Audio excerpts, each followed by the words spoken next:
Harriet. I know it's not customary to show up early for a reunion, but I don't care. I want to see Brad when he first arrives, if he even comes at all. Neither he nor I have ever been to a reunion before. The last time we saw each other was 25 years ago, right at graduation. I doubt he'll want to see me, but I live in hope that he's willing to forgive me.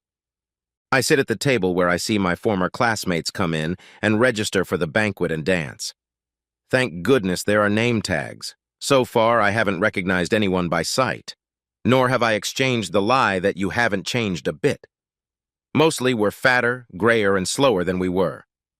25 years ago, Brad and I were getting engaged, planning to get married while he was in college or after he graduated.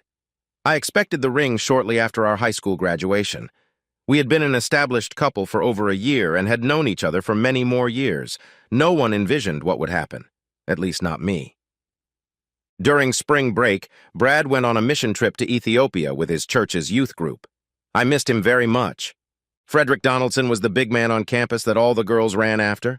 He didn't pay attention to me for most of our high school life, but it didn't bother me because I had Brad. He asked me out on a date. I said, "Brad and I are fine. You know that. You and I are over 18 years old. That means we are of age and can decide what we want to do. Well, I want to remain faithful to Brad." "Are you engaged yet?" "Well, no."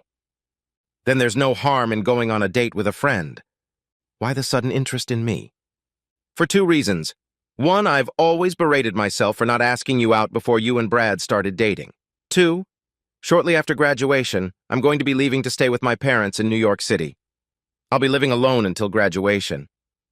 If we don't go on a date now, I may never have that opportunity again. I had heard about the exquisite restaurants where Frederick had his dates, the kind that neither my family nor Brad could afford. What girl wouldn't want to ride in a brand-new Corvette convertible? Frederick was the best-looking and richest boy in his graduating class. My defense was weakening. "I think I should check with Brad first. I thought he was in Ethiopia. I don't think you'll have time to talk to him." "Can we make sure Brad doesn't find out?" "Sure, I can take you to Overton where none of the locals ever go." We made a date for Friday. He took me to a French restaurant where they don't ask how much the food costs. Frederick ordered for me. I was surprised that the waiter brought a bottle of champagne when we were both only 18 years old. Money has its privileges. I'd never tasted champagne before, but I didn't want Frederick to think I hadn't. I drank it as if it were soda. I felt good immediately. Frederick was charming and regaled me with stories about the places he'd been and the important people he'd met. He promised to introduce me to my favorite band that he knew personally. As we got up to dance, I hoped the night would never end. He hugged me so tightly I felt like I had become a part of his body. His hand on the top of my ass pulled me to him. It appeared that this was how most couples danced. Again, I didn't want him to think I wasn't used to dancing like this. I started to get aroused. I imagined I was with Brad, and I pressed myself harder against Frederick, who had replaced Brad for me. He kissed me, and I kissed back. Like he said, I wasn't engaged yet and wanted to show my appreciation for dinner and dancing. I was beginning to get drunk. Frederick said he was worried what my parents would think if I brought her home in such a state. He suggested we have coffee. I accepted. Before I knew it, we were in the hotel room and Frederick was already making coffee. We sat together on the bed while the coffee brewed. He flattered me and started kissing me again. Although I kissed him back, I weakly said, "We shouldn't." His lips continued to wander, and my body expressed pleasure while my mouth kept saying, "We don't have to." He said he admired my restraint. "You're such a strong woman, I bet you could have stayed away from temptation." I liked the compliment and agreed. He said, "Let's prove it." Before I knew it, he had his pants down and was popping out in all his glory. I have to admit he was impressive. I was in shock. "See, you weren't scared. I bet you could even touch it and not get turned on." I was already horny, but I couldn't admit it. He quickly laid me on my back and pulled down my panties. I was about to yell "stop" when the most wonderful feeling overtook me. My mouth was saying no, but my body was moving in rhythm. With a little squirming and moaning, I experienced a finish, the strongest I had ever felt. I pulled myself together and sat up. I told him that was all I could do. It felt so good I knew it was a lie. I waited to be convinced otherwise. He repeated again that we would be breaking up soon. Then he added that this might be my last chance to experience another man before I officially committed to Brad. I guess this reasoning and the remaining champagne influence made us go from kissing to sex again. My seduction was gradual and seemed inevitable. About half an hour into the second round of sex, it came to me what I had done. I started crying. I was saving my virginity for my husband. What am I supposed to do now? Frederick declared, "You are the best woman I have ever made love to. Harriet, I have always been in love with you. Now I believe it is love. I want you to come to New York with me." I can't just leave like that. What about Brad? What about college? Harriet, what do you think Brad will do when he finds out what we did tonight? Do you really want to worry about college and finding a job?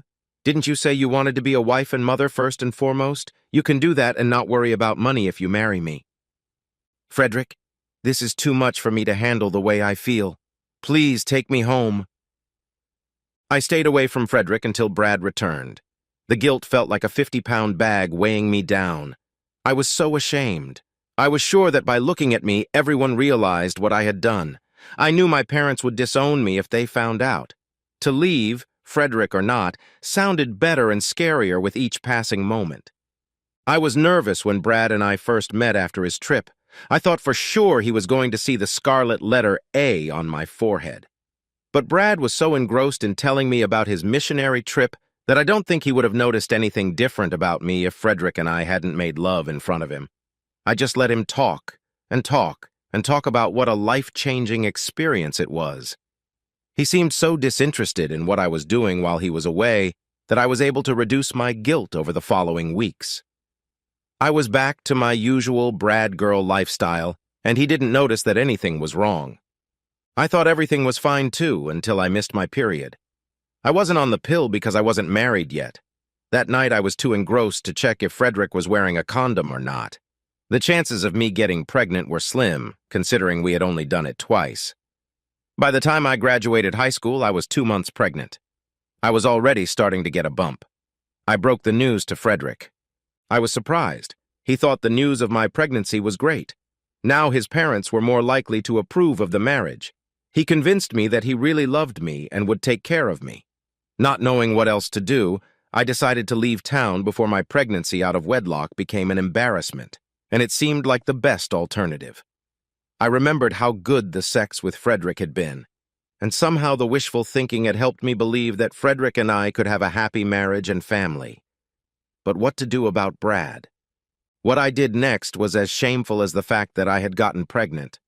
I guess it was a defense mechanism that allowed me to come up with things to be mad at Brad for. I'd say things like, "If you like being around half-naked black women so much, why don't you go back and stay there? You have such a big head that we both can't fit through the door together anymore. I'm tired of you neglecting me. And of course, I saw the way you were looking at that girl. If you need her more than me, take action." Such statements were accompanied by me picking on him for any tardiness, lack of compliments, or annoying behaviors like poking his knuckles. By the time I graduated high school, I told him to forget about the engagement. I started openly dating Frederick. I wasn't sure how Brad would react. He became distant and started drinking. He showed up to our graduation ceremony drunk. The last time I saw him, he was puking his guts out at the Dairy Deep. It helped perpetuate the false belief that I would be better off without him. I was so engrossed in my trip down memory lane that I wasn't paying attention to the incoming. I had already started frantically scanning the crowd when I heard behind me, "Hi, Harry!" I immediately jumped up from my seat. Brad was the only one calling me Harry. I wanted to hug him so badly. "Have a seat, Brad, if you're not busy." Meeting up with old fiancés and friends is the whole reunion thing, isn't it? Brad, we were never engaged. I regretted saying that as soon as I uttered it. "Please sit down." He sat down across from me. His face didn't look friendly. "Is Frederick here?" "Frederick passed away over a year ago. He suffered from multiple sclerosis for the last part of his life." "I sympathize with you." "Any children?" "2. Both girls. One is married, the other is in a same-sex relationship. I'm really an empty nester now. What about you?" "Never been married, no serious girlfriend. I've had trust issues with women."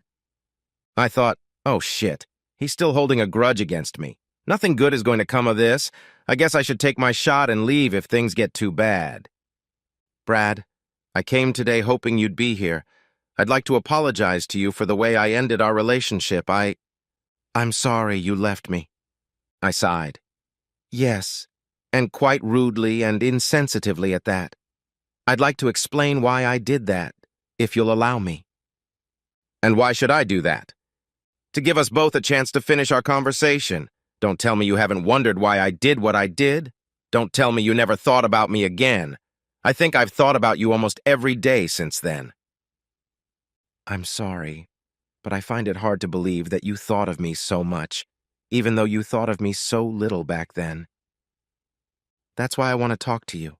I loved you then, and I still do. That's frightening. If you loved me and treated me like that, I'm afraid of what you might do to me if you hated me. Can you get us a couple drinks? I need something for my nerves. A Bloody Mary for me. He stood for a minute with a puzzled look. The drinks aren't free. I think they cost $7.50 apiece. I gave him a 10. He taught me another lesson in how much resentment he still had left in him. I drank my BM pretty quickly. Brad was sipping his bourbon and Sprite. I told him my story about Frederick and me when Brad was on the missionary trip. I explained how ashamed I was. My plan to say nothing and continue our marriage fell apart when I found out I was pregnant. Escaping with Frederick seemed like the easy way out. Now that Frederick was gone and there were no children left, I wondered if there was anything I could do to make up for the way I'd treated him. Brad was silent for quite some time. He seemed to have come to some sort of conclusion. That's quite a story. I had no idea you were pregnant. You know, the fact that you had sex with Frederick and got pregnant isn't the worst thing you did. You chose not to tell me. You didn't believe that my love for you would allow me to find a way for us to stay together. I don't think we have a future now because I know you don't trust me enough. Oh, Brad, if you gave me a chance, I promise I would do everything I could to show you that you can trust me. Just give me a chance. We started to notice that our conversation was being overheard. Brad, could you come up to my room and continue our conversation in private? He agreed and walked over to the table to order alcohol and have it sent to my room. Once in my room, he sat down in a chair and pulled it close to the bed I was sitting on. We talked about some relatively trivial things until the liquor arrived. Once the drinks were poured, the conversation became serious again. I spoke again. I've been convincing myself that you'll be fine when I'm gone. My thoughts were mostly occupied with the pregnancy and getting used to my husband. The sexual component of marriage was the easiest to get used to.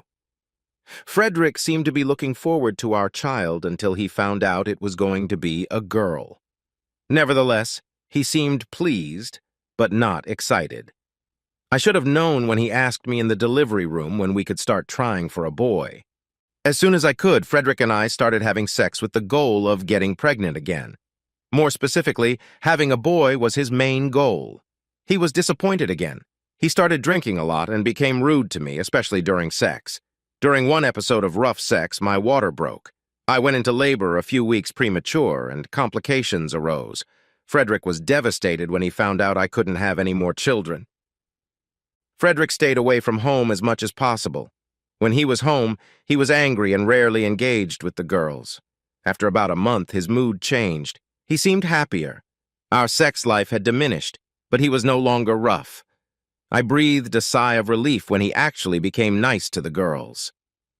Frederick worked in his father's business. His father hoped that Frederick would someday replace him.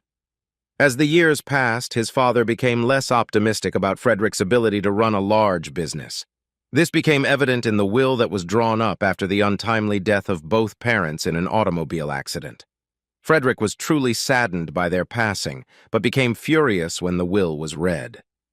Although he was appointed CEO, his powers were severely limited. The real power and management went to the board of directors.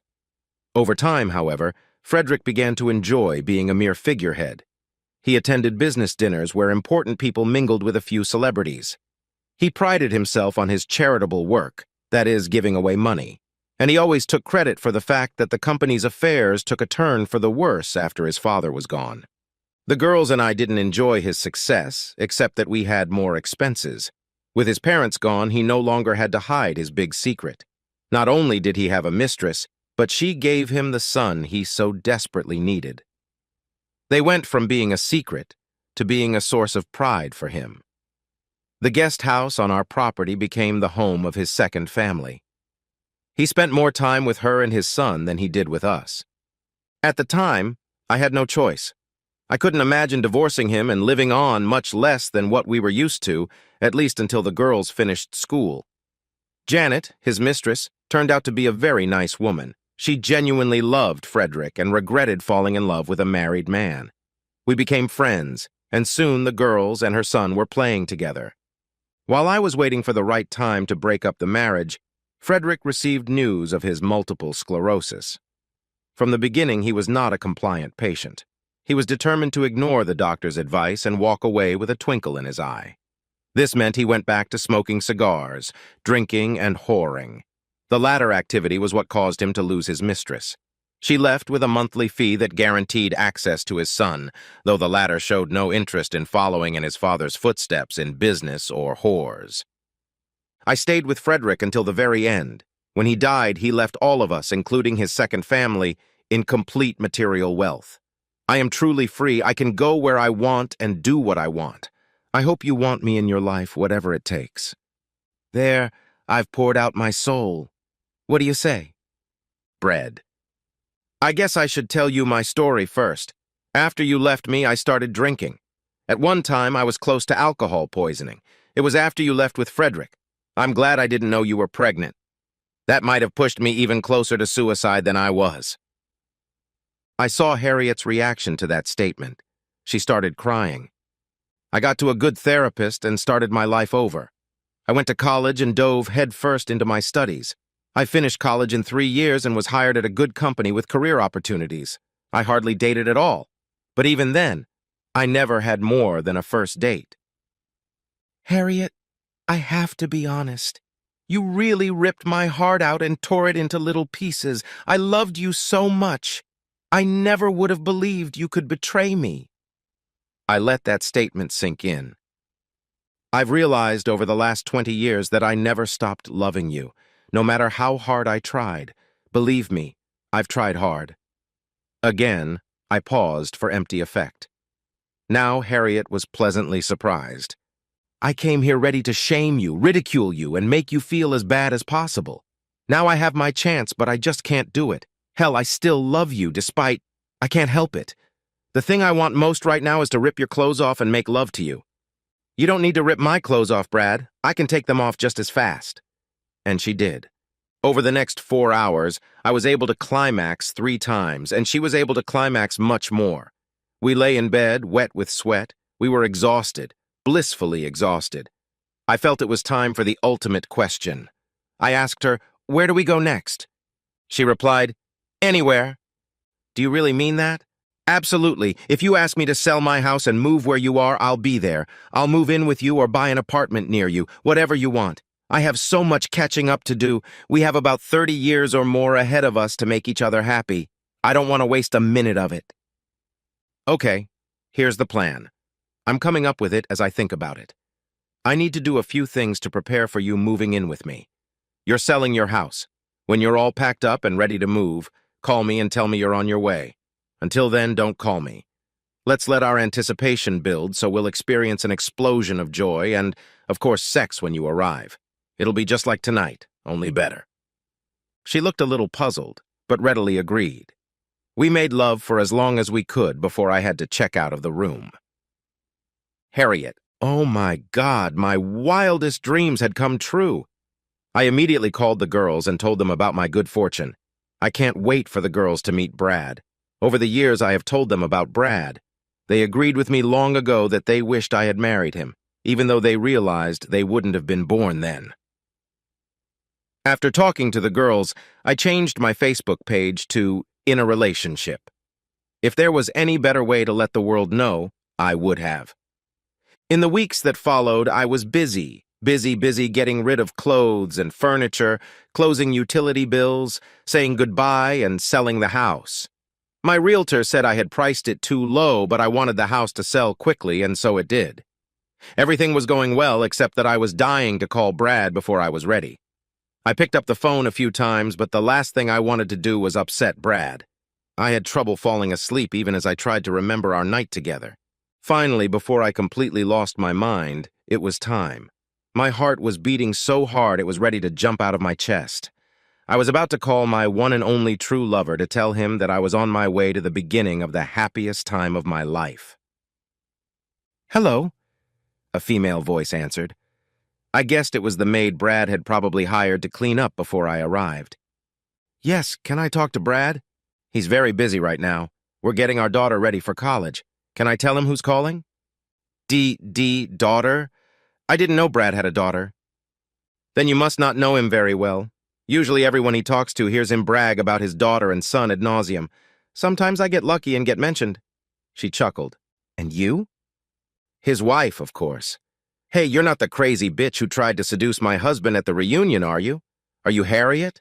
I fell to my knees and sobbed. My world had just been shattered. "Hello, Harriet?" It was Brad's voice. "Now you know how it feels. Don't you dare call again." Brad. I looked at my wife. It was obvious she was worried about the call. She said, "I guess you were right after all. I can't believe she could have called here." I told you she was confident. Apparently she was able to convince the doctors that it was okay for her to leave the sanitarium. She wanted to believe so badly that I was single and wanted her that she heard me say it in her mind. I bet she is so crazy she would have passed a lie detector test. When I realized how unhinged she was, I stopped being angry at her for the way she treated me years ago. I'm afraid she mistook my kindness for something more. I'm so glad I didn't give her our address. Too bad she had our phone number. She must have gotten it from the reunion committee. If she calls again, we'll have to change the phone number. We may have to get a protective order from her.